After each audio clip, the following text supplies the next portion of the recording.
c'est très théorique, mais effectivement, si on offrait des débouchés à l'international ou à l'échelle nationale à des entreprises de telle manière qu'elles aient intérêt à produire, oui. Dans quel cas, oui, l'augmentation des débouchés, si elle est retraduite, et attention, c'est pas aussi un effet mécanique, si elle est retraduite par une augmentation des salaires des employés, ce qui n'est pas forcément un effet qui est mécanique du tout, elle peut très bien, par exemple, correspondre à une augmentation du profit tiré de l'entreprise par les actionnaires, qui en fait ne sert qu'à gonfler les dividendes fondamentalement.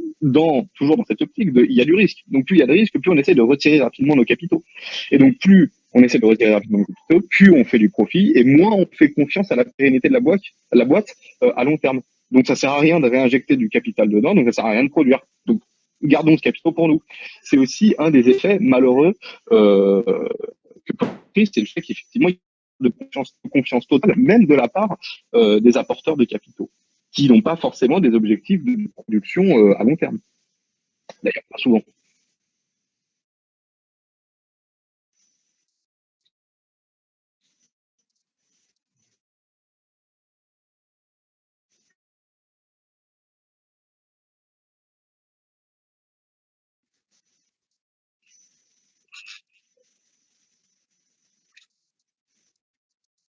Alors, d'où vient l'argent? C'est souvent une question.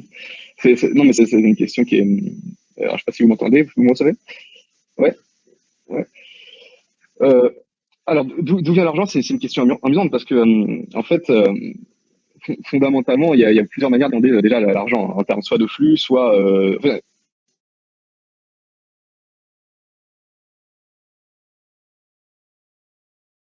mince, on fait de mine d'or pour pouvoir extraire de l'argent, donc on est vraiment. Là, je sais pas si vous me recevez. Ouais, ok. Donc, euh, l'argent, déjà, c'est quelque chose à reconsidérer, même quand on pense savoir. Euh, si on était au XVIIIe siècle, je vous dirais, mince, on n'a plus de mine d'or, on n'a plus d'argent, je sais pas où est-ce qu'on va retrouver. Parce que fondamentalement, les stocks d'argent au XVIIIe sont fixés uniquement sur une parité entre l'or et la quantité d'argent dont dispose un pays. Alors, aujourd'hui, on n'est pas du tout sur une conception de savoir s'il y a une quantité fixe d'argent aujourd'hui en France comme en Europe. Si l'Europe tout entière se retrouve dans une situation où il n'y a plus d'argent, l'argent, ce n'est pas le problème. On en crée. Euh, à l'échelle française, c'est beaucoup plus compliqué. Maintenant qu'on n'a plus la BCF, qu'on n'a plus la souveraineté sur notre création monétaire, c'est beaucoup plus compliqué de dire on va créer de l'argent. À l'échelle européenne, c'est quelque chose de totalement différent. Donc, où est-ce qu'on va trouver l'argent? C'est une question. À l'échelle nationale, on pourrait très bien dire bon, on va taxer plus, on va effectivement essayer de récupérer cet argent sur un impôt qui serait supérieur, mais évidemment, ce serait contre-productif au sens où ça recréerait encore plus de, comment dire, de perte de confiance des actionnaires envers les systèmes de production, et ce serait pas du tout bon à long terme, ni même à court terme. Déjà, l'augmentation de l'impôt, c'est quelque chose qui est en tout cas sur les entreprises, c'est quelque chose qui est pas spécialement pertinent économiquement. Peut-être que politiquement c'est moralement bon, j'en sais rien, mais économiquement c'est pas pertinent. Euh, après, est-ce que est-ce qu'on peut pas remettre en place des impôts qui paraissaient plus justes dans un sens, mais surtout des impôts qui rapportaient énormément, comme l'ISF par exemple? Bon, bah, c'est aussi une solution qu'on peut apporter sur la table. Effectivement, euh, plus on a d'impôts qui rapportent quantité d'argent, même si les quantités sont variables, étant donné qu'on peut choisir en fait de la valeur qu'a la monnaie, en tout cas de manière relativement fictive, vu que le cours de la monnaie est fictif, euh, on peut décider en fait de quelle quantité de monnaie on dispose. Mais toujours dans une logique nationale et non pas européenne, oui, on peut réintégrer l'ISF.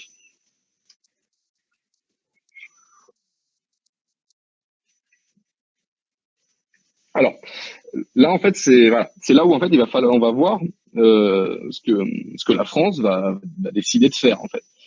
Faut pas oublier que l'économie, c'est une science humaine, tout simplement parce que l'économie fondamentalement qui découle de l'économie n'a rien de naturel, hein, au sens où euh, même malgré la volonté de certains économistes de dire que l'économie c'est quelque chose de naturel et que tout homme va vers un système marchand à économie monétaire, c'est pas vrai. On a énormément de systèmes qui se passent très bien sans économie monétaire, sans système marchand. Voilà. Donc ça veut dire que la réponse à y apporter, elle n'est pas naturelle non plus, elle est aussi humaine. Donc ça veut dire qu'elle va dépendre de décisions qui sont politiques. En 45, on n'était pas à moins 8% non plus de moins de croissance. Hein. On était à 0% de croissance du tout et on ne savait pas du tout ce qu'on allait pouvoir produire l'année prochaine parce qu'on n'avait pas fondé. Donc, ça va être en fait à l'État de choisir. Soit, et en fait quand je dis l'État, c'est plutôt à la Banque Centrale Européenne qui décide aujourd'hui d'appliquer, qui sont en fait plus importantes, malgré ce qu'on dira, des politiques monétaires à appliquer qui sont à la BCE. Donc après, il y aura évidemment un million de commentaires à faire sur le fait est-ce qu'on a vraiment la souveraineté sur notre monnaie. Bah non, du coup. Est-ce que c'est quelque chose de mal? C'est à négocier. Il y a des pour, il y a des contre, et il faut pas non plus se fermer à tout. Mais il n'empêche qu'aujourd'hui, ce sera à la BCE de décider. Soit la BCE décide d'injecter massivement de l'argent. Et massivement, ça veut dire vraiment massivement. Avant, on avait la Grèce qui était, avant, toujours d'ailleurs, la Grèce est dans une crise extrêmement grave. La Grèce a dépassé une dette de 100% de son PIB il y a pas si longtemps. Enfin, c'est quelque chose d'extrêmement grave. Mais qu'est-ce que ça veut dire? Ça veut dire qu'à un moment, on pouvait très bien dire, oui, les Grecs de toute manière sont fainéants, ils ne remboursent pas leurs prêts, ils ne remboursent pas leurs crédits, c'est fondamentalement leur faute. Donc la BCE n'avait pas spécialement moralement à intervenir, bien qu'elle aurait dû le faire, bien entendu, mais elle n'avait pas moralement l'obligation de le faire, parce que c'était un pays parmi tous les autres. Aujourd'hui, tous dans la même situation. Donc déjà, on a un changement de paradigme qui est quand même très important. C'est qu'on est tous dans la même situation, on va tous avoir besoin d'énormément de capitaux en même temps. Donc, ça va entraîner deux choses. Soit, effectivement, une injection qui est massive dans l'économie, comme je veux dire, dans le système productif, mais surtout, dans la consommation et dans les débouchés, avec une facilitation de l'emprunt pour les entreprises pour pouvoir emprunter de l'argent qui va permettre d'être réinvesti dans le système productif pour pouvoir satisfaire cette nouvelle demande, mais qui doit être quelque part au début artificielle. Parce que donner de l'argent uniquement aux entreprises, comme là on est en train de le faire, et j'ai pas spécialement écouté l'allocution, et peut-être qu'il a dit quelque chose sur les aides aux plus défavorisés, hein. Mais fondamentalement, ouais,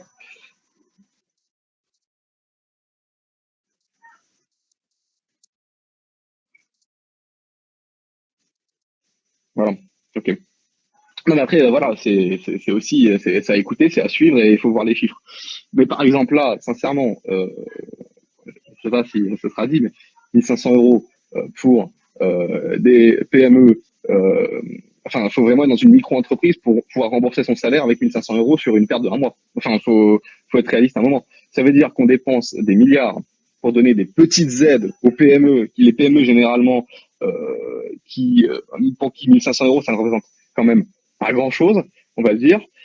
Dépenser autant d'argent pour pas grand-chose, c'était peut-être une décision qui était beaucoup plus politiquement correcte qu'elle ne l'était économiquement efficace. Bon, après, c'est encore autre chose.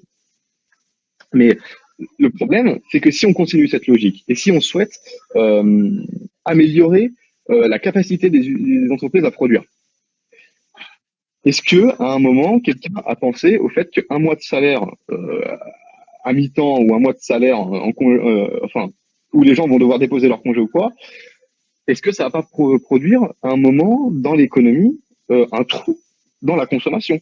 Est-ce que les gens vont pouvoir consommer comme ils le faisaient avant la crise? Est-ce que les gens vont avoir envie de consommer comme ils le faisaient avant la crise? Rien n'est sûr, rien n'est absolument sûr.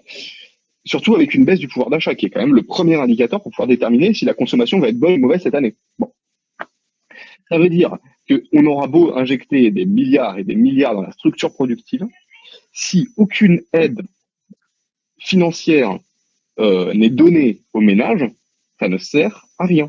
C'est de l'argent qui va partir à l'étranger ou rentrer dans les poches des actionnaires pour faire du profit. Et les actionnaires ne sont pas connus spécialement pour engranger fondamentalement une consommation de masse, clairement. Euh, bah. Donc, c'est un des risques, c'est qu'en fait, le système productif soit largement favorisé par rapport à la consommation elle-même, qui pourrait en fait paraître secondaire dans une conception purement classique de l'économie, en se disant de toute manière, puisque les producteurs produisent plus, ils ont plus de pouvoir d'achat, donc ils payent mieux leurs salariés, donc ils payent effectivement, donc les salariés vont avoir tendance à plus acheter, donc c'est vrai dans un premier temps, mais ça c'est vrai ex post. Pour qu'il y ait cette augmentation de capacité de travail, il faut bien que les débouchés aient été là dans un premier temps. Il faut bien que l'entreprise ait produit dans un premier temps pour quelque chose, pour satisfaire leur première débouchée, celle d'une consommation qui aurait été quelque part artificiellement créée par un pouvoir d'achat augmenté, lui-même artificiellement créé par des aides qui auraient été dispensées par l'État. Donc c'est la meilleure solution, selon moi, et selon en fait une analyse complètement keynésienne de l'économie, donc après 1945. Mais, mais toujours pareil, c'est deux différences de paradigme économique. C'est faut jongler avec deux, quoi. C'est vraiment du technique. Alors si vous voulez que je parle d'autre chose ou d'une autre manière, il n'y a pas de problème. Hein,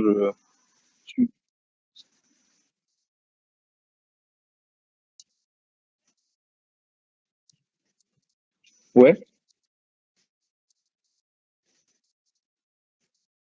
ouais, c'est difficile de les expliquer. Ouais.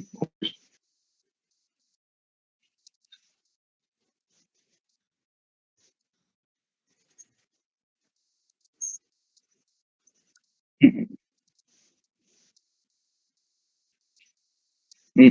Ok, donc on repart là-dessus. Ok, donc voilà, en fait, ce qu'il faut comprendre et en fait à quoi est due une crise, c'est quand même fondamentalement le fait.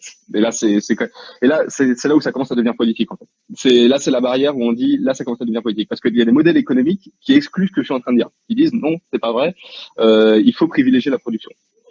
Euh, donc là, ça commence à devenir politique. Donc c'est une vision de l'économie qui peut effectivement être démontrée relativement empiriquement et totalement théoriquement, mais qui peut à la fois être démontée aussi bien théoriquement par d'autres théories. Donc c'est vraiment à prendre avec des pincettes et c'est là où l'économie est très compliquée à appréhender. Mais en suivant quand même relativement bien ce qui s'est passé avant, quand on considère la crise de 29, quand on considère la crise, enfin l'après-guerre de 45 et les politiques de récession économique engagées depuis les années 70, on se rend compte quand même que fondamentalement, ce qui cause quasiment toujours les crises, et ce qui en fait est par nature générateur de risques, c'est de confier des capitaux sans contrôle, sans réglementation, et de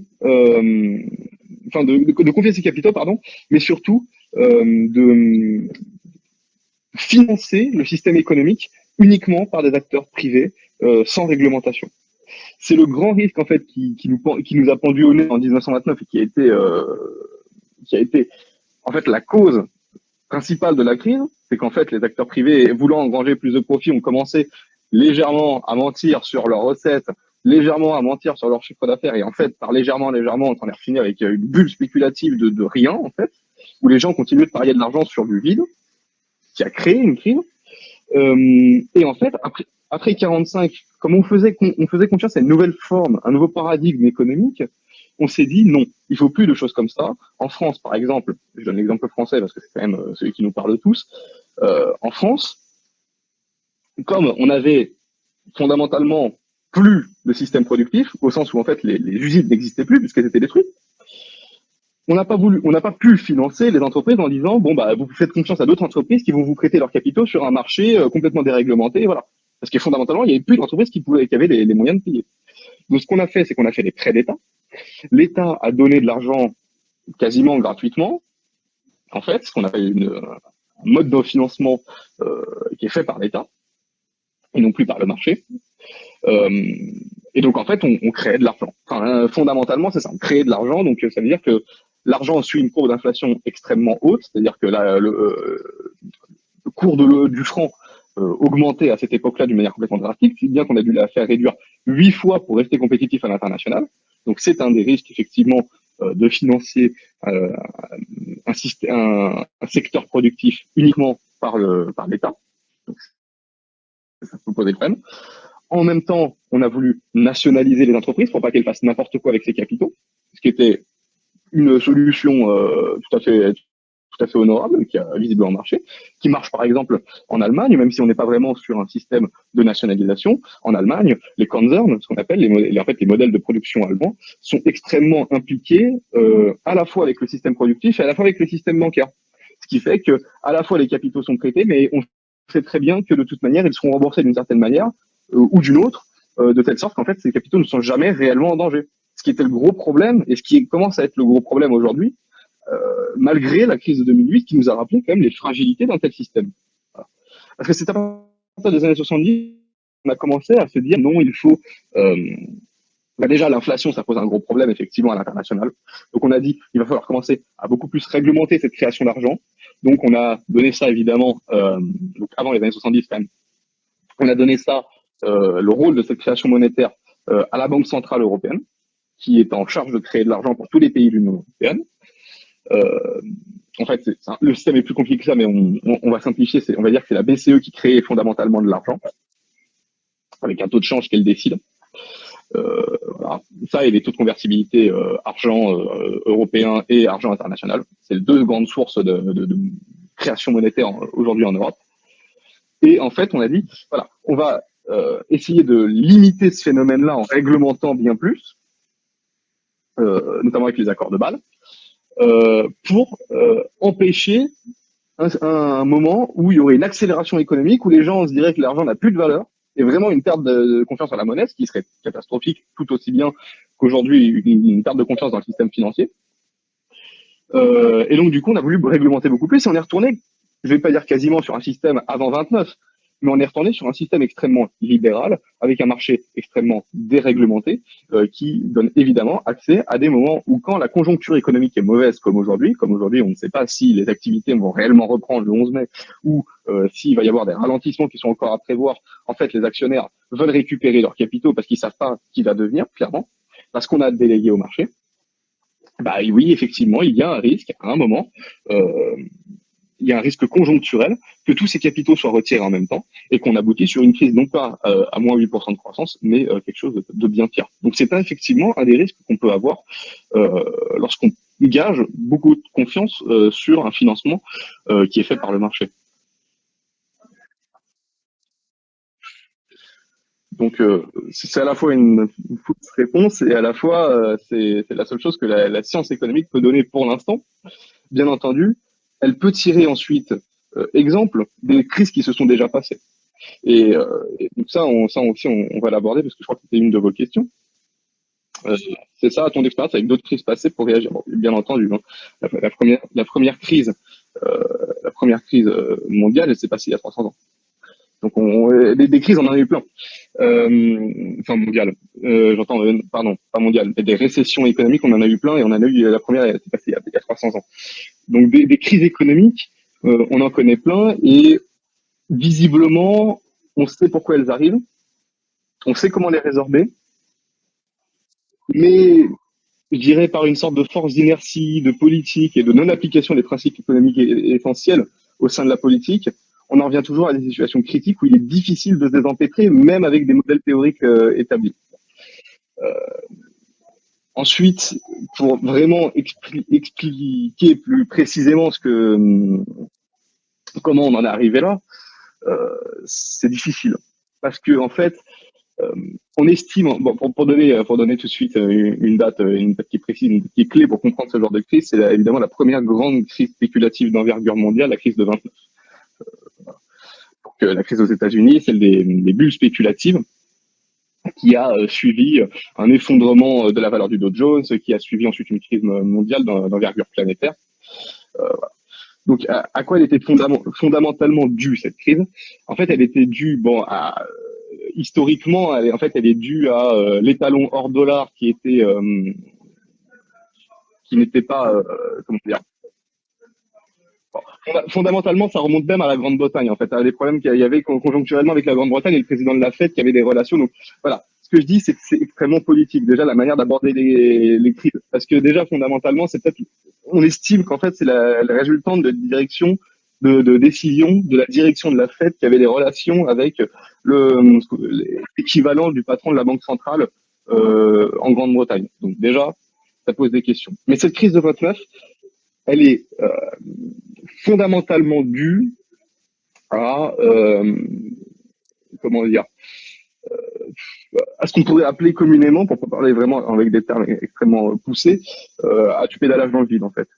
fait, on a voulu beaucoup plus axer notre création de richesse sur des capitaux qu'on pensait existants. Je vous explique en fait ce que c'est que le principe d'une bulle spéculative. On souhaite pousser toujours la production, parce qu'on pense qu'on a le modèle productif derrière pour produire, via la financiarisation des actifs. On finance, on finance, on finance, et au bout d'un moment, on se rend compte que sur ce sur quoi on a financé, c'est soit fictif, soit insuffisant par rapport à la demande. Ça crée un effet de récession, les gens n'ont plus confiance en leurs capitaux et ils les retirent presque directement. Et ça crée des effets de crise. Et là, c'est ce qui risque de se passer. C'est qu'en fait, la plupart des crises, alors la crise, en fait, en termes de définition économique, on pourrait presque l'associer à une perte générale de confiance dans le système à la fois économique et à la fois financier.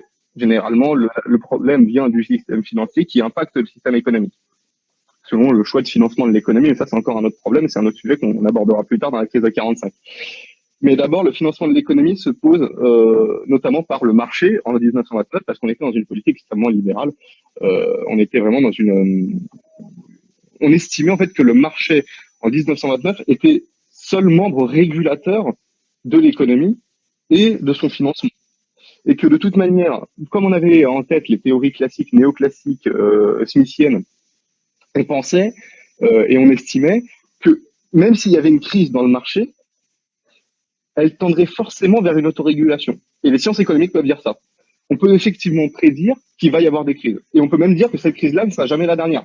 Et on peut dire que plus tard, il y aura forcément des crises. En tout cas, on suggère qu'il y aura des crises. Parce qu'on sait qu'il y en a eu et qu'elles se placent d'une manière relativement cyclique. C'est qu'en fait, à chaque fois qu'il y a une crise, ensuite, ça repart sur une recroissance. Et on sait que ça fait des cycles. Voilà. Sauf que pour les théoriciens néoclassiques, classiques, et comme en fait on pensait en 1929 et comme on recommence à penser aujourd'hui, une crise, finalement, quand elle arrive, elle va s'autoréguler et en fait les entreprises qui vont survivre à la crise vont pouvoir produire, comme elles vont dans une situation où il y a peu d'agents producteurs sur le marché, elles vont se mettre à produire beaucoup plus, obtenir des plus grandes rentabilités et relancer la croissance en fait, et permettre un réengagement des capitaux évidemment, ce qui va permettre ensuite de relancer la croissance. Donc, en 1929, on se dit, bon, ça commence à être la crise, mais aucun argent est réinjecté dans le système financier parce qu'on se dit, le marché va tout récupérer, on a confiance à cet esprit d'entreprendre très américain en 1929, et surprise, ça marche pas du tout. On se retrouve dans une situation où la plupart en fait des banquiers américains, même des financiers américains, même des disposants d'actifs américains se retrouvent, même si on avait 100 euros engrangés sur le marché, on doit 1 million d'euros à la boîte. Pour grossir le trait, c'est à peu près ça. Donc, ça inclut évidemment tous les épisodes un peu noirs avec la pluie de banquiers sur Wall Street, voilà, où en fait les banquiers physiquement se jetaient les fêtes parce qu'ils devaient rembourser des sommes qui étaient astronomiques, qui représentaient presque le PIB du Mozambique, quoi. Et ça plaisait pas spécialement évidemment à l'économie américaine, qui en a beaucoup pâti à cette époque-là. Après cette crise, sort un grand livre qui va être extrêmement fondateur de la théorie économique, c'est le livre de John Maynard Keynes. Donc la théorie de John Maynard Keynes, qui suggère qu'en fait, le problème vient principalement du fait que l'on favorise la production au détriment des débouchés de la consommation. En fait, pour John Maynard Keynes, il ne faut pas, comme est en train de le faire le président actuel en France, engranger plus d'aide aux entreprises pour qu'elles puissent produire, parce que produire c'est très bien, mais produire dans le vent c'est encore pire. Parce que produire dans le vent, ça favorise nécessairement une augmentation de l'incertitude et une perte de confiance dans le système. Et en fait, quelque part, on jette de l'argent comme ça. On jette de l'argent en l'air. Et ça ne plaît pas effectivement pas à l'économie à long terme. Voilà. Donc, on va dire que de 1933 jusqu'à, enfin même pas 33, on va dire vraiment de 45 où l'application des principes keynésiens est faite et mise en place en Europe jusqu'en 1970-1980, moment où vraiment on déréglemente au maximum le marché. On a vraiment une période en fait où on est en pleine croissance économique et avec effectivement l'apparition en France des 30 Glorieuses. Pourquoi ? Parce qu'on a voulu favoriser au maximum la consommation, on a voulu favoriser au maximum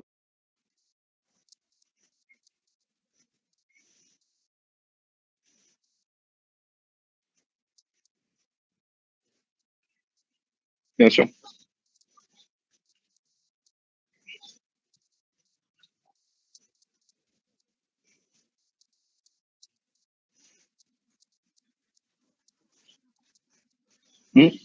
Ok, très bien. Non, oui, c'est important. Après, après l'économie comme les sciences sociales, c'est des choses qui se recoupent énormément, donc ça va être difficile de vous en parler sans faire bien sûr des ponts avec les sciences sociales. Donc je pense que ça vous intéressera aussi de toute manière. Voilà. Et, et ben. Donc ça me paraît important déjà de commencer par étant déjà en période de crise. Hein, et cette situation, est-ce qu'elle va finir par nous y faire rentrer si on n'est pas vraiment dans une période de crise? Alors, bon, déjà, en économie, il y a un truc qui est un petit peu lourd quand on l'apprend, c'est que en fait, les notions et les définitions sont extrêmement précises à considérer.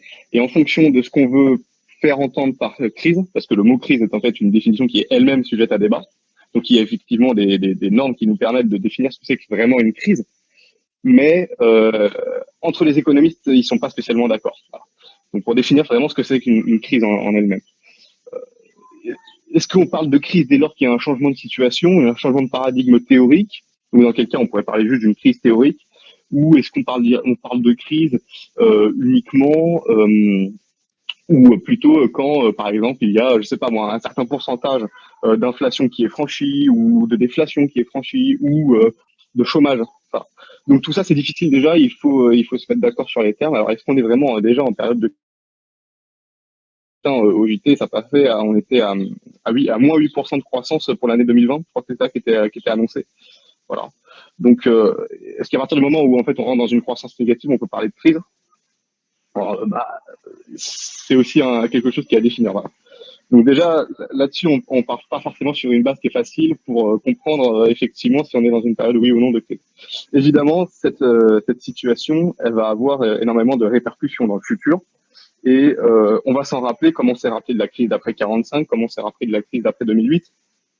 Et ça aura forcément des répercussions, ne serait-ce que dans notre manière de comprendre ces crises et de comprendre quelque part les nouveaux, enfin, d'ajouter de nouveaux paramètres à nos modèles théoriques en économie. Voilà. Donc ça, c'est une des facettes que peut avoir effectivement cette crise, c'est de reformuler encore une fois de nouvelles problématiques à ajouter aux questions économiques. Après, un des grands problèmes de l'économie, et c'est peut-être pour ça aussi que c'est une science qui est vivement critiquée comme la sociologie, c'est que généralement, étudier les choses, ça nous fait poser plus de questions que ça nous permet d'apporter de réponses. Voilà. Donc effectivement, c'est un des problèmes qu'on peut soulever en termes d'économie pure. Voilà. Et ce qui est aussi un autre problème à laquelle se heurte l'économie quand on nous demande si on va sortir d'une crise ou quelles sont les meilleures mesures pour sortir d'une crise, bah c'est que on attend des réponses parce qu'on considère que l'économie est politique. Le problème d'une science, c'est qu'elle ne peut pas, par définition, se ranger du côté d'un opinion. Voilà. Et donc, c'est super difficile d'alterner, de pouvoir dire effectivement, on a des modèles théoriques qui peuvent, enfin, on sait très bien. C'est-à-dire que théoriquement, on peut très bien, à partir de ce moment-là, sortir de la crise. On peut très bien engager des dépenses d'État qui nous permettraient de mettre en place ce qu'on appelle des phénomènes d'inflation ou de spirale inflationniste, donc des cycles vertueux d'économie, qui nous permettraient effectivement de relancer l'économie. Et ça, on sait le faire théoriquement. Malgré tout, il y a la distance politique qu'on amène à ça et qui nous empêche certaines choses, donc, et les politiques se restreignent aussi sur certaines choses, euh, puisqu'en fait les modèles théoriques sont divergents même au sein de la même science, ce qui nous dit qu'en fait on a, pour arriver à la même situation, on a deux chemins qui peuvent des fois être même opposés. C'est une science qui est extrêmement complexe pour cela, c'est qu'en fait, déjà au regard de toutes les autres sciences, elle est extrêmement jeune. Euh, et en fait, les sciences sociales en général sont extrêmement jeunes. Et donc, du coup, est-ce que une réponse plutôt qu'une autre au sein même de la même science est-elle plus valide et même si on avait trouvé cette réponse, est-ce que la politique n'est pas une barrière à l'application de ces mesures? Donc voilà, toutes ces questions, évidemment, elles sont à se poser quand on se demande si on est en période de crise. Voilà. Tout simplement le fait que voilà, c'est cette masse d'argent, fondamentalement, on peut, enfin, si on est tous dans la même situation en Europe, c'est pas un problème de recréer de l'argent. Ça n'a jamais été en fait. Ça n'a jamais été. Ça l'a été effectivement parce qu'à un moment pour la Grèce en fait ça l'est. Pourquoi c'est un problème quand on dit qu'on n'a pas assez d'argent pour prêter à la Grèce? parce qu'en fait, il y a ce qu'on appelle dans le monde des agences de notation qui notent en fait les perspectives économiques d'une banque et d'un système financier. Et elle notait extrêmement mal la Grèce.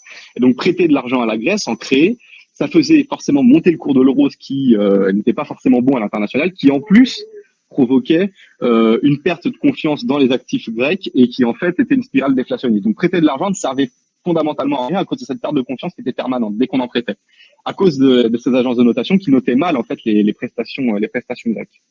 Voilà. Donc c'était une des raisons. Mais maintenant qu'on est tous dans la même situation, je pense qu'il faut changer déjà de perception de ce qu'est l'argent en fait, et des masses d'argent qui sont engrangées dans le système. Voilà. Donc où l'argent sera prélevé, probablement il sera créé ex nihilo. Pour une crise de cette envergure, il sera probablement créé vraiment à partir de rien, quoi. Voilà.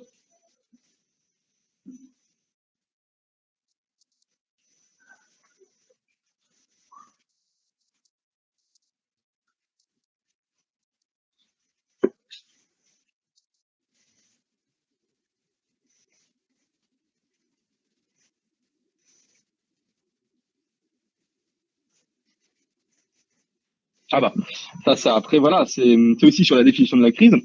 On y revient. Est-ce qu'une crise est générale ou est-ce qu'elle est sectorielle? Bah certains vous diront qu'une crise sectorielle est impossible dès lors que la crise générale n'est pas, enfin dès lors qu'il n'y a pas de crise générale. D'autres vous diront qu'il peut y avoir des crises sectorielles à court terme. Dans la théorie économique, hein. Là, il faut juste, enfin, empiriquement, ce qu'on peut voir, c'est qu'effectivement, il y a des secteurs qui marchent plus du tout. Donc, l'agroalimentaire, déjà, c'est vraiment l'entre-deux bien parce il est pas trop impacté par la baisse de pouvoir d'achat des ménages, notamment pour les secteurs du hard discount. Euh, mais il y a des secteurs qui, bien sûr, qui en pâtissent, évidemment. Donc, tout ce qui était lié, par exemple, au fast-food, à tout ça, malgré les efforts des services de livraison à domicile, les restaurants, bien sûr, les cafés, les petites boutiques, tout ça, c'est effectivement des secteurs qui pâtissent énormément de la crise. Mais il faut aussi comprendre, et malheureusement, c'est un sacrifice qu'on est en train de faire, hein, c'est volontairement un sacrifice qui est en train d'être fait, c'est que c'est les entreprises qui ne participent pas majoritairement à la création de PIB, enfin à la création de croissance en France et qui ne sont pas spécialement majoritaires dans la formation de son PIB. Voilà. Donc, dès lors que les grands groupes ne sont pas encore impactés, il y aura peut-être pas encore de décision d'envergure qui sera prise pour conjoncturer ce genre comment dire, de, de vices de la crise, de ceux qui sont en fait les premiers touchés, c'est-à-dire les petits producteurs, les PME, voilà. Et malgré ces petites aides qui sont données, c'est clairement pas suffisant. Et c'est quand même une crise qui n'est pas conjoncturellement due à un phénomène économique particulier. Elle est due en fait en grande partie à une perte de confiance des actionnaires qui disposent des actifs dans le système productif à cause effectivement d'un phénomène économique, mais il ne sert là que d'amplificateur et non pas de déclencheur. Et c'est la première fois qu'on a un cas de figure comme celui-ci.